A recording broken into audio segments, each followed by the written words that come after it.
What is God doing? People of God. Now, anyone can say they are people of God. Please check it biblically. Anyone can claim they know God too. Check it out. Right? This is that you may be a wise, yes, and understanding people. This is why we read the Lord's Word. Amen. You are a wise and understanding people. So, Christians, wise and understanding, not stupid. Not, I don't know what's happening. There's wisdom there. There's understanding there.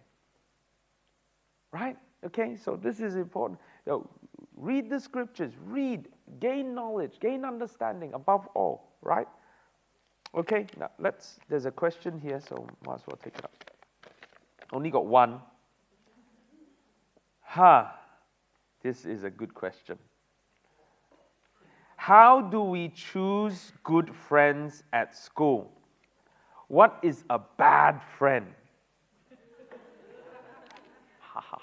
This is a friendship question. I like it. And these friends are so important. You know, God gives us friends. But you mustn't think friends will land on, just appear. Right? How do we choose good friends? Can I honestly tell you how? Be a good friend. Right? If you are not a good friend, you choose a friend that is good, it's bad for that friend. You don't just think for yourself, think of the other person. Right? Remember, God's grace is to you and to that person too.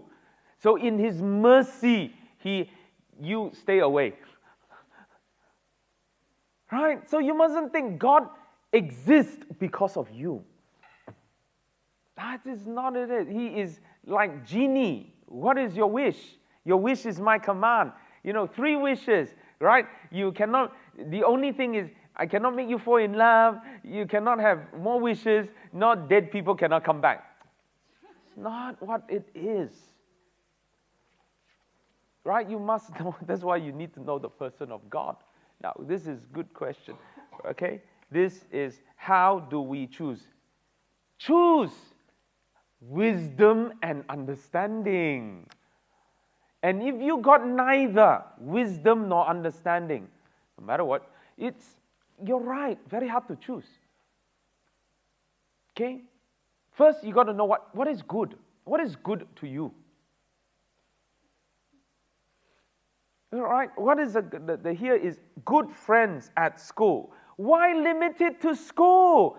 Why church got no good people? Why are you limiting to school? Your world is the well. Yeah, you're like, your world is just the school, and then nobody exists outside the school or something. Sure, choose some good friends at school, right? Choose some good friends at church, some good friends as they come along the way in your life.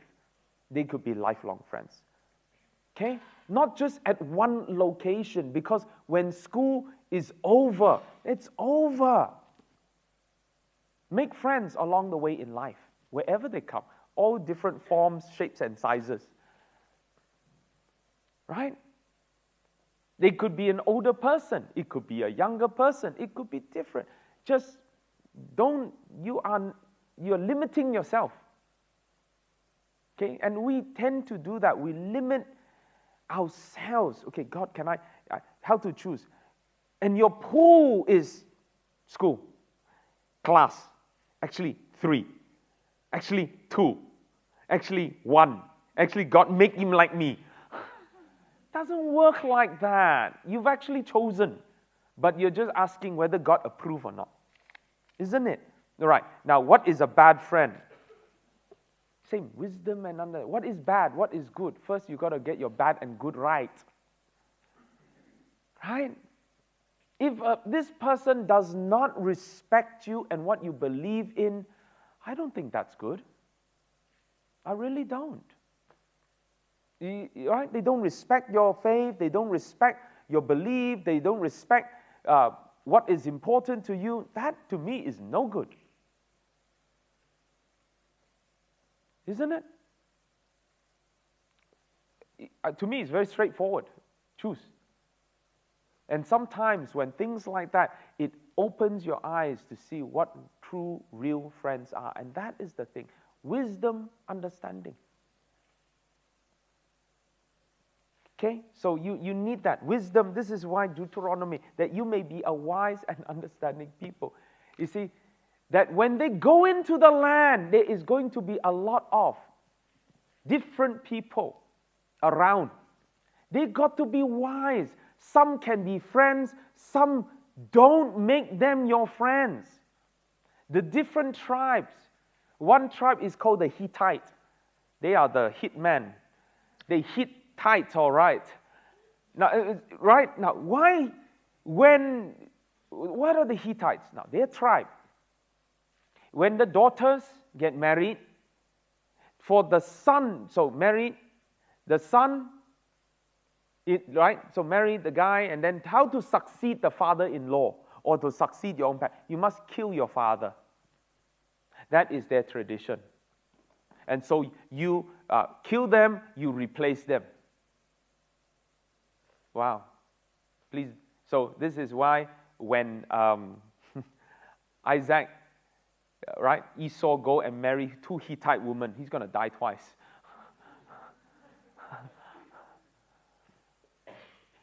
You got to know what are the different culture, what are the different things the different people are. Now, I tell you, this is a personal. I had a good friend when I was at school. 13 years old, I was in boarding school. And I had a friend that I basically was in the same dorm, in the same room for the rest of my life in boarding school, few years. So he became a really good friend. He's South Korean, Blair. He was the first Korean I've ever met in my life. I've never met I'm from Christmas Island. There's no Koreans there. They won't go there. It's too far. Right? And there's no kimchi there. That's why. And so his name is Park Kyung-suk. And I was the funniest. I was like, what kind of name is that? Are you Park? Mr. Park, are you mixed? Is your parents Korean? He says, no, I'm Korean. South Korea. He's a very proud Korean. He is you're very proud South Korean that, K-pop is their thing. Right? It's still a thing now, but, he's the one that got me into K-pop too. And kimchi and all the other stuff that I am, almost wanted to be Korean. But before that, I didn't know anything about South Korea, Koreans. And first, I don't like him initially. Now, this is he was not my friend initially. He was like, oh man, this guy is so messy. Right? Now, this is our room. This is the bed. This is how small it was, This is the bed. This is the bed. This is like the desk. This is a curtain. We didn't have a door. This is a curtain. This is the room. And then you just take the curtain. We come in. So, all right, this is me. This is him. Imagine how much time we spent together for the next few years. That's how we became very good friends. But his mess, he's sniffling tissue, he throw tissue here, throw tissue. Clothes. Come back from rugby, throw his shirt here. And I was a neat freak. Neat freak and messy person do not coexist together. Right? I have things organized nicely. My socks are folded. His one is 1 pound. Oh, man. I did not already have a good impression of Koreans. And so, anyway, we did become friends. I said, what are you listening to? He says, Korean music. So what's so nice about Korea? I listen. He's not bad. and so, weekends, I used to go to his place. His sister, that became my guardian as well. And there's a side off. I said, okay, well, let's go. And he would eat there. And one day I opened the fridge. Now that is my first encounter to kimchi. I said, hey, Kyung, you have something rotting in your fridge. It's so smelly. I look at, I almost vomited. I took the thing, I was going, he did a dive. No! He tackled me. And literally, because those days, there was not a lot of Koreans in Perth. You can't buy kimchi. His mother comes out once every 6 months and makes him kimchi. He treats it like gold. Just 2-piece and sister 2-piece. And to him, it is gold. And almost threw the whole thing away. And that was the first. I said, this is kimchi. You throw this, I throw you. We will declare war. I will kill you. I will kill you. Okay. And then I tried it. It was sour. And I grew to love kimchi. I still love kimchi today. And Auntie Aldine makes a very good kimchi soup. Interesting. Part of it, I remember in the winters, we used to gather together, and he will make kimchi jjigae. And that's all the big pot, and the kimchi goes in very sparingly, our spam goes in, and no tables, rice, raw egg, sesame oil, and that was it. And it was so good. And we became really good friends. Really, really good. Over school, I mean, I was into more Korean than as I almost become Korean, short off. Right? Now, the hard thing was this. When I became a Christian, I said, when I took my faith seriously, I said, I have to make a very, very clear, it's got to be very distinctive from my past to what I am. I struggled to live both lives, like many of them said. Like at church, I was this. At outside, I was this. It was just such a struggle. After a while, you don't know who you are. And it came to the point after a camp, I just said, look, Lord, I'm so sorry. I can't keep doing this one life. And so I said to the Lord, I just want to live for you. I'm going to put you first. And there came a phone call from him. He says, Chris, it's my birthday. And I said, yeah, sure, where is it going to be? He named the nightclub. I already said, I am just going to make it very distinctive. I'm not going to go back to karaoke, K-pop. I used to go karaoke every weekend and sing Korean songs, Okay, I still remember it some in my head. That's how bad it is. And then I say, okay, it's got to stop. I got to stop that lifestyle. Okay. And there he was on the other side. And he said, he was really sad. And I was, of course, really sad. But I said, Hyung, I'm sorry, but I can't go there. I'm your friend. And, anytime you need me, I'll be there for you. Anytime. But I'm not going to go to the clubs anymore. I'm not going to go karaoke anymore. I just won't. I can't explain it. That's the decision. I used to just justify it. I can still be a Christian and still be here. Maybe I'm bearing witness. Maybe I be the light in darkness. And look, I made all the justification. And yet, it's still my excuse. I did all that. It just got me nowhere. Until I got to make it clear. And I did. It was hard. Looking back then, it was the hardest decision in my life. Because this is a really good friend. He was a really good friend. I would literally do anything for him, and he would do the same. We looked out for each other. Right? We literally call each other brothers. We went through school together and all that. And it was the hardest decision to make. And then our friendship ended. 7 years, literally. I went to uni. He went to another uni. No contact. It was painful. But after a while, you just move on. Out of the blue one day, he contacted me. So I thought, yeah, he says, are you still living here? Are you still going to church? I said, yes. And then out of the blue, he said, I would like to come to your church. So yeah, of course. And he came to Bethel for a while. When Bethel was just newly built and I was going to Singapore to be trained as a pastor.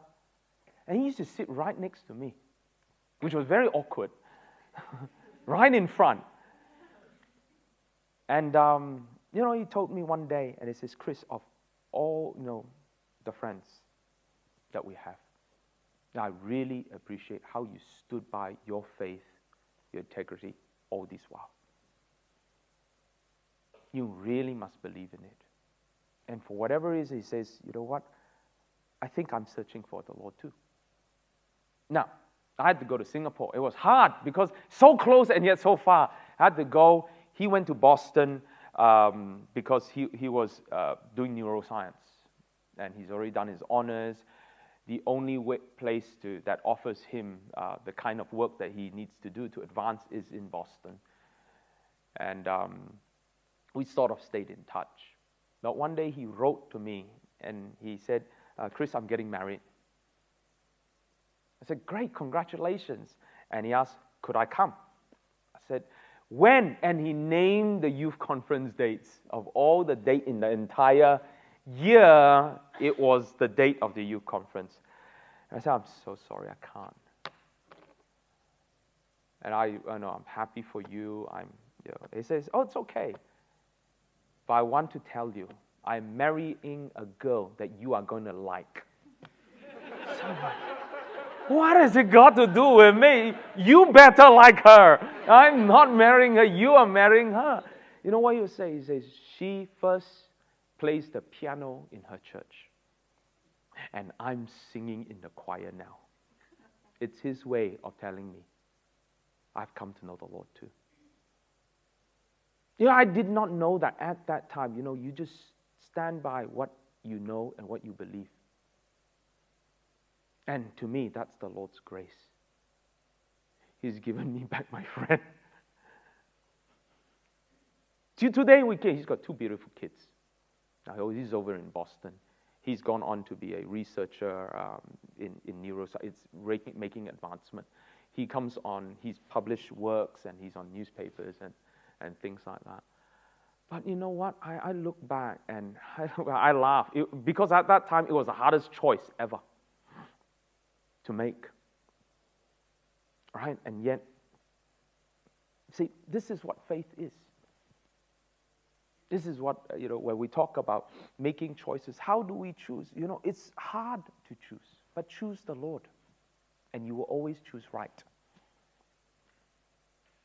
You would always choose right. Well, another friend some from Bethany will know her. Her name is Yvonne. So when I was in Singapore, again, out of the blue, she found out I was in Singapore, and she said, wow, we haven't seen each other for so long, and let's get in touch. I said, sure. So she asked me, what are you doing now? So I said, I'm training to be a pastor. And her face just dropped. What? You, a pastor? What? That's impossible. She said that. I'm like, yeah, it is impossible. You're right. Absolutely right. And so I began to share my faith. And she said, stop. No, you are my friend. And for old time's sake, please do not preach to me. Okay? I don't want to know anything about Christianity. Don't preach to me about Christ. Anything. I said, okay, fine. Do we go now? No, let's catch up. So we talk about the old times, we talk about school days, we talk about the things we used to do.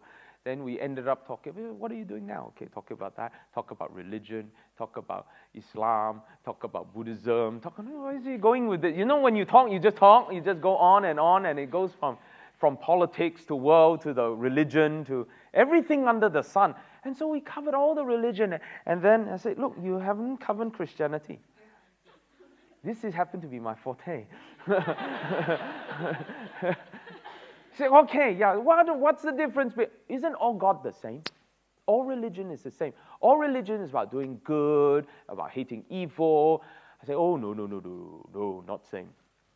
And so I began to share with her about grace in my own life, the grace of God. Why? How did I become a Christian? Well, she came to church once, a few times, and then I was due to come. But she says, "Look, I like what the church stands for. I like this faith, but I can't. I just can't. Weekends I work, and I have to entertain guests. I have to do this. I have to again, many reasons and many excuses. And I got married, came back to Perth, became pastor here, and literally just a few weeks later, I got a phone call from a friend from Bethany Church that Yvonne suffered a seizure and she's in hospital. I just panicked. I didn't know what to do. I called the pastors and I said to I asked Pastor whether Pastor could go and see her. I can't be there. And so the whole pastoral team went. And she told me later she was so moved by that. The pastors don't know her. She's only been to Bethany once or twice. And yet they went to see her to encourage her. Now that was later on she told me that. They discovered that she had a tumor in her brains that is inoperable. Lifespan, 2 years. At that time she was not even 30 yet. This is about my age. She was planning to get married. She was planning to have children. All that is now no more. Literally her whole world came crashing down. There's no more hope in life. That was really painful. I am eternally grateful to the people in Bethany Church for caring for her, for ministering to her. Not just the pastors, but so many different people. And she began to come to church when she could come out. And she just grew in her faith. She literally grew. Came to know the Lord, came to be baptized, and she's literally spent her last year of her life serving the Lord, which is incredible. She was an intern in the church. She has 10 seizures a day. 10 seizures a day. So I remember when her last few moments of her life, she came over to our anniversary, walking in Fremantle, and suddenly she would just stop. She's having a seizure. You just got to let it go over. That was tough. I remember what she said to me the last time I ever saw her in a church camp, and she said to me how, the grace of God is just so beautiful. And if God means me to go through cancer to discover it, I will choose cancer all over again. I wept. I really did. That was a grace that I don't know. You just say, it's just so beautiful. When she went, and that was the last time I ever saw her. Last time. I said, Yvonne, I will come back. You know that. When you pass on. Her hope is with the Lord. She used to be so terrified of death. So terrified. I said, when I had a seizure and I was in hospital, I would suddenly, just this fear came over me. I'm going to die. I was so terrified. And she said that night, a nurse came up to me and asked me whether I believe in the Lord. And she said, I don't know the Lord, but I want to believe in Him. And that nurse gave her a Bible text from Isaiah. Fear not, I am with you. Be not dismayed, I am your God. She clung on to it. with all her heart. And then she came to know the Lord. She says, she looks at death with not fear, but with faith. You know, these are very special stories to me because these are two friends. That one was just a friend, became an even greater friend, even more wonderful friend. We could understand faith together. We understand grace together. Even more, Yvonne. Here's a friend that I thought I lost. I thought I did. Now, I'm not talking superficial friends out there. I'm really talking about friends that are good in that sense. Okay, so if you ask me, how do you choose good friends at school? Well, it develops. Friendship is there, but please, for yourself, you become that good friend. Develop your life. Let there be wisdom. Let there be understanding. Let there be nobility. Let there be integrity. You know, if you are a person, you belong to the Lord. Look what we read in the scriptures. You will be, see, God's plan for Israel was that they will become a great blessing to the entire world. That's what it was meant to be. That's what God's plan for the church is too, that the church become a great blessing to the world, the people that are in it. That's what the plan is. Whether it much depends on us, whether you're going to fulfill it or not, whether you understand it or not. Be a good friend. There are so many out there that needs good friends. Right? So I'm really glad for my faith in the Lord. I really am. Because to be there was a time when my friend had a broken heart situation, and this is true. And the girl dumped him, and he really was just so sad. He wanted to kill himself. I say, please, you really, you just understand, but you were there for him. And so I talked to him for hours. It's a really painful situation. And, but this guy has a broken heart. And so he said, Chris, I don't know why, and I talk to you, I feel peaceful. Yeah, my church feels peaceful too. They're so peaceful. But, it just feels so at peace. Now, I didn't tell him that. But all the things that I shared with him in terms of, thoughts and, the way you want to see things is actually all from the scriptures.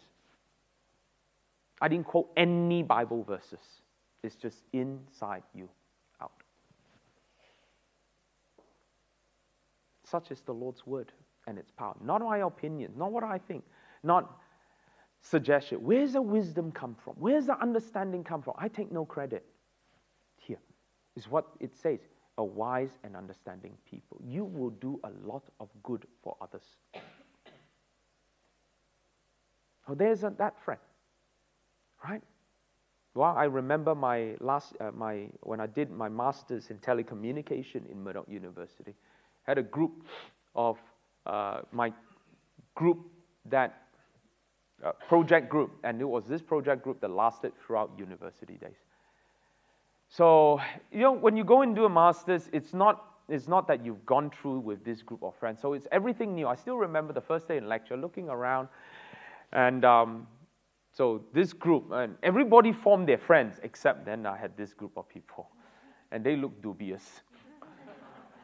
Right? This guy and a girl, they just seem to be joined at the elbow, and joined here, they're boyfriend, girlfriend, but they just join. Everywhere they go, they join. I'm like, I'm dead.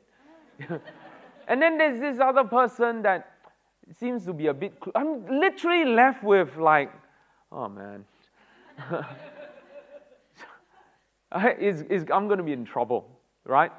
And so I said to them, look, with all the projects, I just be upfront with you.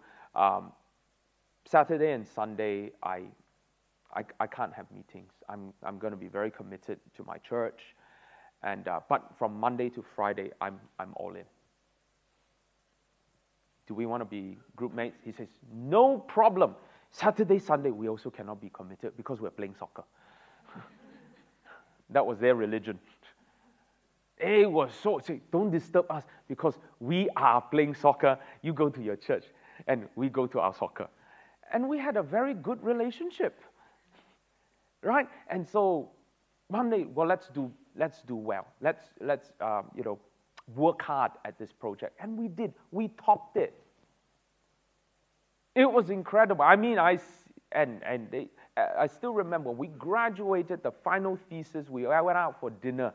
We literally topped it in the whole class, right? And they said, "Look, it's your leadership. It's the way you led this project. It's the shots you called and all that. This document is for you." I said, "No, it's all of us." So I still remember what he said. He said, "We haven't said this to you before, but you know what? We respect you in your faith. We know a lot of Christians. Now, we haven't ever talked about religion all this while, but they will only observe. We've got housemates that are Christians. They go from church to casino. They go from nightclubs, they sleep, they go to church. To us, what's the difference?" That's why we don't believe in God. We don't believe in the Christian God, certainly, because they don't see it this way. But they said, "You are a very strange and different Christian." Whatever that meant as well. But we develop a mutual respect for each other. You just stand by your faith. So you actually bow and give thanks. Say, "Yeah, why is there a problem?" He says, "Not a lot of our Christian friends do that. But you do. You are not ashamed of your faith. You actually live by your faith." I'm like, okay, is that not normal? You just be who you are. Jesus is not ashamed of me, where he should be. I ashamed of him? The Lord is not even ashamed. He should be very much ashamed of us and be what I am, and yet he isn't. He believed in me. He loved me. I'm going to be absolutely not ashamed. Of course. This is what I've seen. So if you ask me how to, at school, I understand where you're coming from. Yes, sometimes you don't even have a choice. You get given these people, and they can become your friend. Or you can begin with, you just tied into it. You have no idea what God brings into your path. Just be friendly. Sometimes no need to choose. Just be friendly. Now, there are people, and be discerning and be wise, because some people are not good. Learn to say no. If there are influences that are really bad, no. Just stay by what you know, what you believe to be your faith. Unashamed. Right? Okay? I hope that helps you to answer this question. Might as well become a Q&A. Right? Does that make sense to you? Right? I mean, I'm sharing with you personally. It is not theory. It is what I've gone through. It is looking back, and I'm so grateful for the wisdom that is in God's Word. At that time, it was hard. I was like, okay, this is it. I'm just going to believe in it. I'm just going to practice it. Okay? Don't turn other people. Just be kind. Be gracious. To all. Christians and non. Okay, Christian, I will be very friendly, very kind to you. Non-Christian, you are all our enemies. No. Just be nice. Right? Like I said, I go to a morning exercise group at 6 in the morning. I have a trainer that knows that I don't curse and swear. They curse and swear like crazy, including my trainer. So one day I wrote her an email. I'm very good at writing emails, right? Just to let you know that the name you keep using in cursing is a very precious name to me. A very friendly email. No wrath of God or judgment, burn in hell kind. No, it's just This name is very precious to me. It is someone whom I honor and love in my faith in God. I would prefer you do not use it like that. She wrote and she said, I'm so sorry, I didn't realize I offended you. And in that, I said, yeah, well, just to let you know. I wouldn't say things that would offend you, but this offends me. You know what? Every time I'm in training, she... To me, that's grace. You know, I'm helping you to have very clean language. And so he's about to curse. Doesn't make me awkward? No, you are the resistance. You are that's grace. You are grace. They sin against God. So, most recent one, I didn't even hear it. She wrote, Chris, I'm so sorry. I blasphemed God again today. And, well, where did that come from? I never said that. And, would you please forgive me? And I know, I appreciated that. I know, I really appreciate how sensitive you are. I really appreciate that. You know what? Apology accepted. Right? I'm not a sticker. Just be you. You can be friendly, you be nice. But there's certain things that will offend me. And I will let you know, gently, graciously, but still, this is what I believe in. I'm not going to offend you. Don't offend me. There's certain things. It's like using my mother's name and doing it. Wow, my father's name. You're cursing my family. Whoa, I will tell you, this is not good. It's personal to me. Right? And so it's very good that I'm there, and then suddenly, the language becomes cleaner. The air becomes fresher.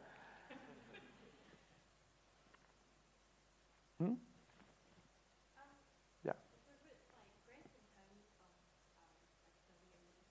Right.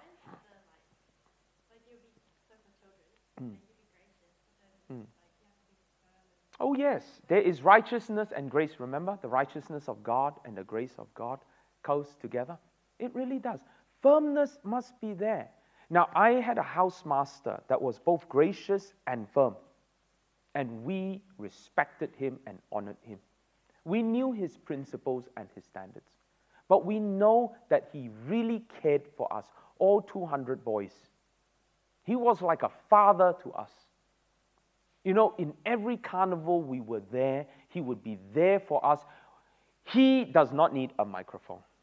He has an inbuilt amplifier and a microphone. When we were, our house, boarding house, we were always with. Part of it, all he needs to do is talk to us, and we are fired up. We will win for him. But he is strict. He is firm. This is his laws. If I catch you smoking, I will bring you to King's Park. First, you smoke the entire packet in front of me, and I will bring you to King's Park, and you walk home, back to South Perth. Did he ever do that? Yes. Now, it is not that we fear. It is more than that. A lot of us wouldn't do that. It's because we really regarded, respected, and loved him. We just felt every time, if I'm going to do this, I am going to hurt him. That was what stopped us. We know he's strict. He's a football coach, Australian football coach. But he just really regarded every single child that came under his care, no matter which country you're from. There was racism in the boarding school. And he was the one who stepped in and gave a real talking down on all why we do not hate each other. And we respect him even more. When he left our boarding school, because he was poached to become the headmaster of a school in Melbourne. Never in your sight you see 200 boys cry. From year 9 to year 12. That is unheard of. We wailed. It is an unusual sight. The new housemaster came was nothing like him. It's you as a person. These are my standards. Same thing. That's what I'm trying to say. Kindness, grace is there. But these are my standards. And they both exist together. Be that good teacher, Tamara, where these are my standards.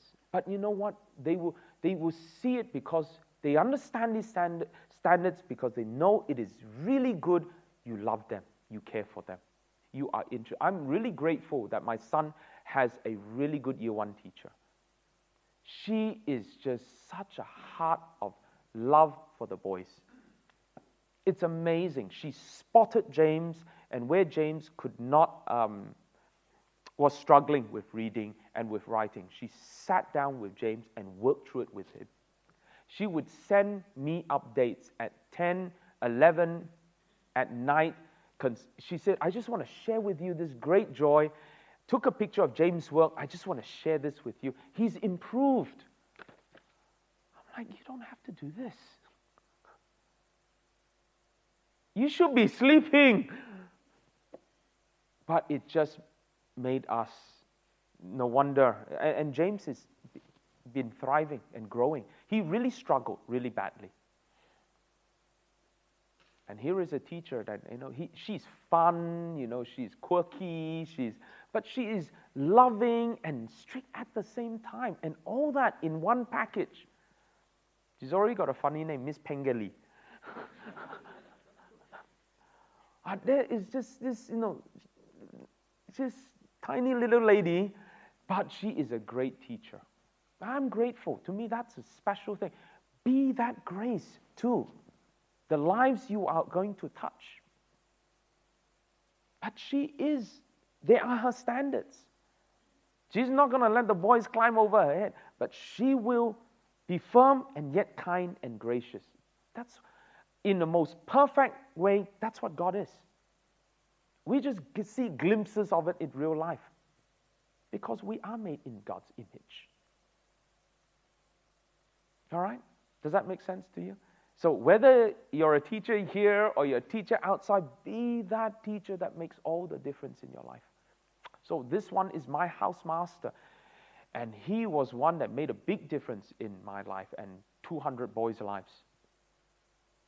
Right? We didn't want to do wrong because of our respect and regard and love for him.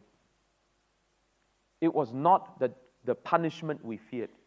It was the disappointment that we feared. We would disappoint him. That would hurt us deeper. We would gladly run from King's Park back.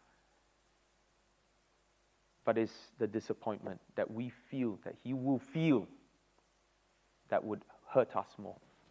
And that stopped us.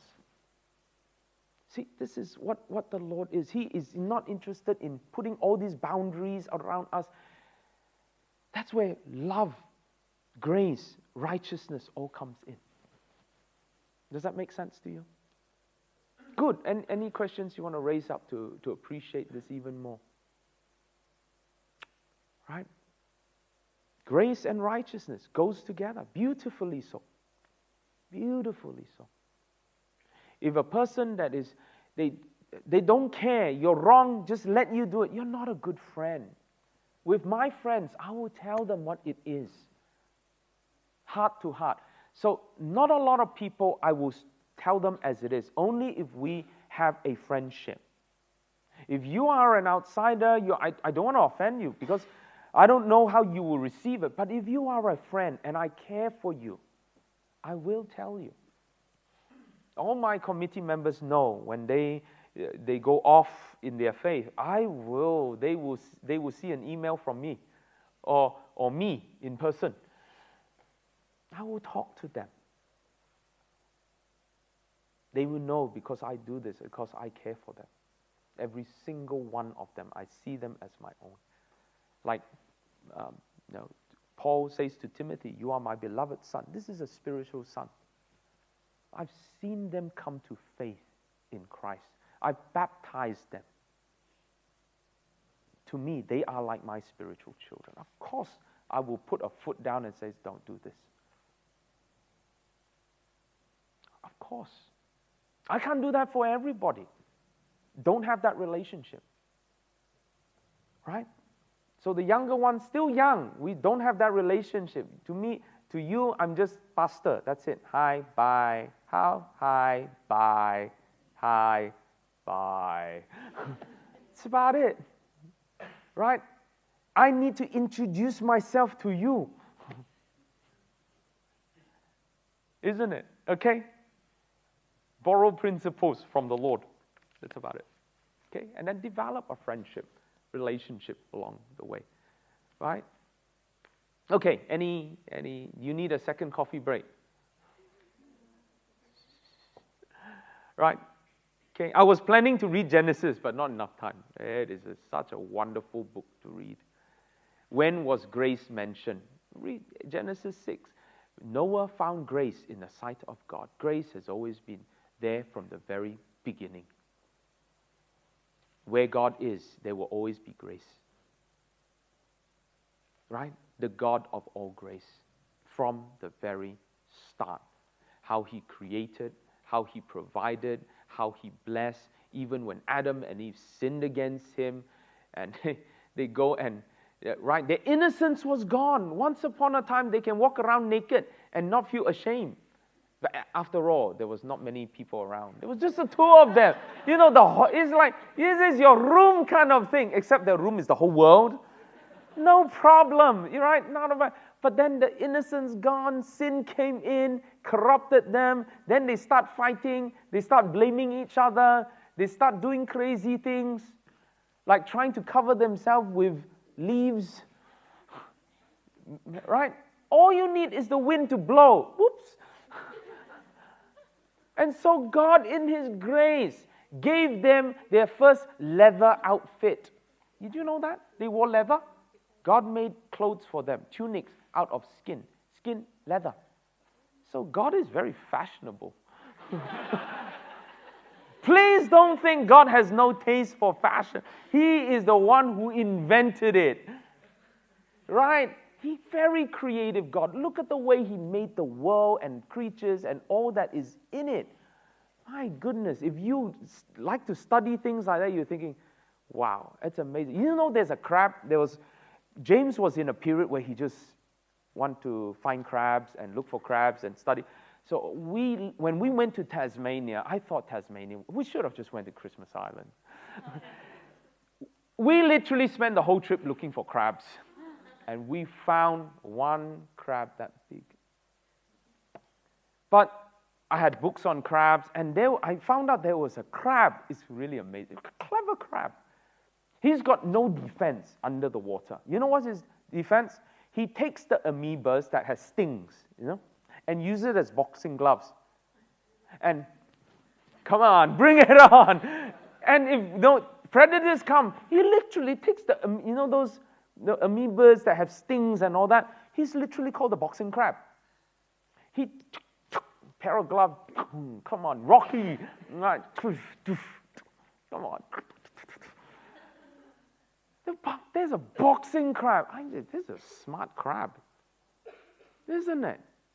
I mean, look at God's creation. It's absolutely incredible. Absolutely incredible. You look at what God has provided and the way He does things. He is so gracious. So gracious. Even when in there's sin, there is unbelief, there's total defiance, He still speaks to the person. That is grace. You know, when someone sins against us, someone does something wrong, we don't want to talk to the person ever again. That's normal. Whether it's our family members, our relatives, anyone, friends, that's it. I don't want to see your face, don't want to talk to you again. Can you imagine if God did that to us? He's still in total defiance. He spoke to Cain. Total defiance. Warned him, told him, your anger is going to consume you. You know what? So what? He killed his own brother. And yet, there he was. So the book of Genesis, look at it. I just see grace throughout, from the start all the way through. Right? then Abraham, to Isaac, to Jacob, and then people who discover him. For that moment, you see a people of God. And then it's lost. Joseph, right? God's name was there, and God's people was there, and then for the next 400 years, they didn't think about God. And God has to reintroduce himself. I am the Lord who appeared to Abraham. It's like reset, reset, reset, reset. The church used to be so glorious. This is why some of the hymns we sing is incredible. The thoughts are so deep. The theology are so deep. A lot of the songs, the modern songs you sing, is they take 2 lines and they repeat and repeat and repeat and repeat. You go crazy. That's it. There is no depth. It just reflects the level of knowledge and understanding of God. It's just emotions. That's it. Where is the church today? We try to order 500 Bible. Just 500 Bible. They did not have that in all of Australia. Does the church not read the Bible anymore or something? Nobody carries Bibles to church. But Bethel, we do. We do. Nobody has youth camps and study Bible for hours, session. Every other session is Bible. Sure, you have your breaks and eat either Bible or eat. But a lot of youth camps, so-called youth camps, is Bible 5 minutes. It's an excuse to come together. Let's go kayaking, let's go hiking, let's go canoeing, let's go flying fox. Does a fox fly? Right? Just everything under the banner of the church. Now, this actually happened. I remember when I came and we did the insurance for our church. The insurance person came and asked me, do you have skateboard ramps? Now, this is an insurance for a church. They specialize in church insurance. They don't do any other business. Church insurance. So they asked me, do you have skateboard ramp? I said, no. Do you have rock climbing? Do rock climbing? I said, no. Do you have all these other facilities? I said, no. So I said, this is for the church, right? I said, yes, I'm talking about the church. Right. So she asked me, what do you have? Do I have a worship service? I have Bible study, prayer meeting, and is that it? Yes. Oh, that's very, very good. Okay, yours is very simple. Your premium is very, very low. Low risk. But I was stunned to find out that what skateboard ramps, what rock climbing, what are you talking about the entertainment center, or are you talking about something else out there? Then you begin to realize you become a very rare church, huh?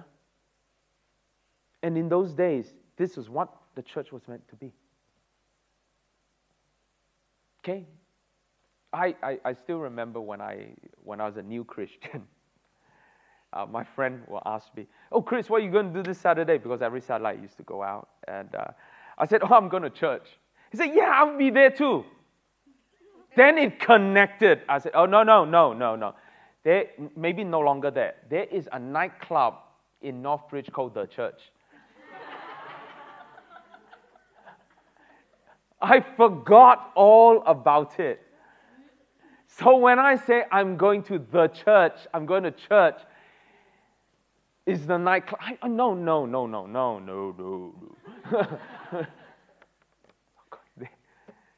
Because I know him. So he says, no.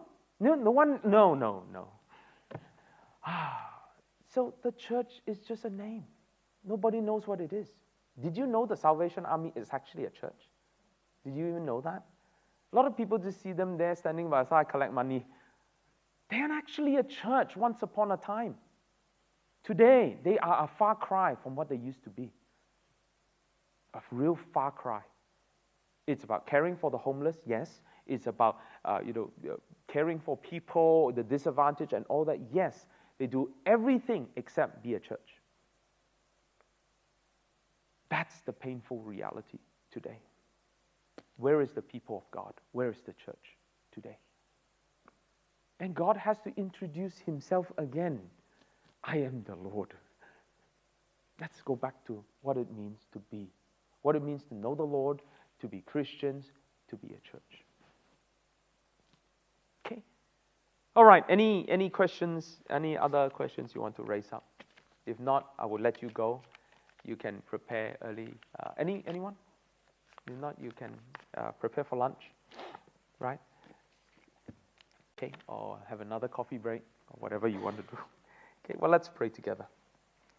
Our Father, we just thank you so much that we can speak of you. We thank you for the truths that we find in the Scriptures, that we confess that we don't know it enough. And it has affected our life, our confidence, the way we live. Lord, be gracious with us. Be patient, that you would once again make yourself known to us, that we will learn what it means to be your people. We ask that you would bless our time together as we have lunch shortly, and then the rest of the program for games and the other activities, preparing for the special program too. We ask for your blessings. In Jesus' name, amen.